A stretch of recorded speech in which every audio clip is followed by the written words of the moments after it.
बिस्मिल्लाहिर्रहमानिर्रहीम। अस्सलाम वालेकुम। शमाल HD न्यूज़ के साथ मैं हूं अतहर अली राजा। पेशे खिदमत है आज की शमाल न्यूज़। अमरीका ने साइफर के हवाले से एक दफ़ा फिर इल्ज़ामात को मुस्तरद कर दिया। अमरीकी महकमा खारजा के तर्जुमान मैथ्यू मिलर के मुताबिक पहले भी कई बार कह चुके हैं कि इल्ज़ामात बेबुनियाद हैं। उनका कहना था कि अमरीका किसी भी मुल्क की सियासत में दखल अंदाजी नहीं करता। मैथ्यू मिलर ने वाशिंगटन में प्रेस ब्रीफिंग में कहा कि तमाम ममालिक को खुद मुख्तारी और अपने फैसले करने का हक़ है। साबिक़ वज़ीर आज़म के प्रिंसिपल सेक्रेटरी आज़म खान अचानक 34 दिन बाद नमूदार हो गए। आज़म खान की गुमशुदगी की FIR भी कट चुकी थी, जिसकी वजह से फैमिली सख्त अजियत में थी। आज़म खान को किसी ने अगवा कर लिया। उनके अचानक सामने आने का ऐलान वज़ीर दाखिला राना सनाउल्लाह ने किया और बताया कि वो पेशावर में अपने दोस्त के घर पर थे और अब उन्होंने चेयरमैन PTI के खिलाफ 164 का बयान भी दे दिया है। याद रहे कि 164 का बयान वज़ीर ख़जाना इसहाक डार ने नवाज शरीफ के खिलाफ भी दिया हुआ है। चेयरमैन तहरीक इंसाफ का साइफर से मुतालिक बयानिया झूठ निकला।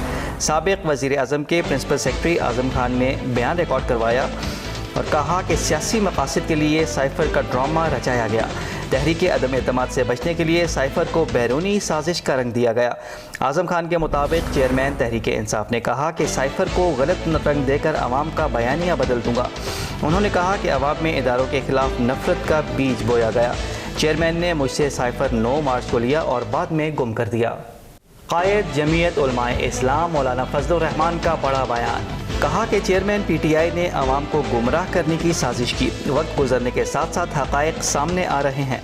अब की बार गवाही उनके घर से ही आ गई है। इसराइल ने 75 साल में पहली बार पाकिस्तान के खिलाफ बयान दिया। उनका कहना था कि हम पहले ही यही कहते थे कि इनके पीछे यहूदी लॉबी है। न्यूज़ कॉन्फ्रेंस करते हुए उनका कहना था कि चेयरमैन PTI इसराइली और भारतीय एजेंट हैं। IT बरामदात बढ़ाने के लिए बड़ा इक़दाम।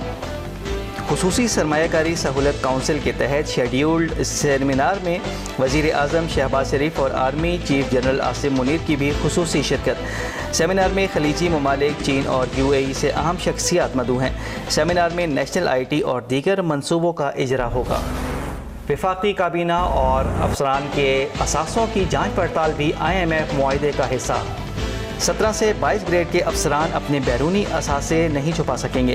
कानून नाफिज करने वाले इदारों को मालूमात तक रसाई होगी। पाकिस्तान में करप्शन पर काबू, गवर्नेंस मजबूत करने के इक़दामात टास्क फोर्स बनाई जाएगी, जिसका मकसद आलमी माहिरीन और सिविल सोसाइटी को इसमें शामिल करना होगा। रुख करेंगे खेलों की खबरों का, जहां पाकिस्तान ने पहले टेस्ट में श्रीलंका को 4 विकेटों से शिकस्त दे दी। पाकिस्तान ने 131 रन का हदफ 6 विकेटों के नुकसान पर पूरा कर लिया। दूसरी इनिंग्स में ओपनर इमाम उल हक ने बेहतरीन बल्लेबाजी करते हुए 50 रन बनाए। पहली इनिंग्स में डबल सेंचुरी स्कोर करने पर शकील को मैन ऑफ द मैच करार दिया गया। एशिया कप का बाकायदा ऐलान हो गया। पाकिस्तान में सिर्फ 4 मैचेस खेले जाएंगे। इफ्तिताही मैच 30 अगस्त को पाकिस्तान और नेपाल के दरमियान होगा। पाकिस्तान और भारत 2 सितंबर को कैंडी में आमने सामने आएंगे। एशिया कप का फाइनल 17 सितंबर को कोलंबो में खेला जाएगा। ये थी अब तक की न्यूज़। मज़ीद खबरों और अपडेट्स के लिए देखते रहिए शमाल HD न्यूज़। इजाज़त दीजिए, फ़ी अमानिल्लाह।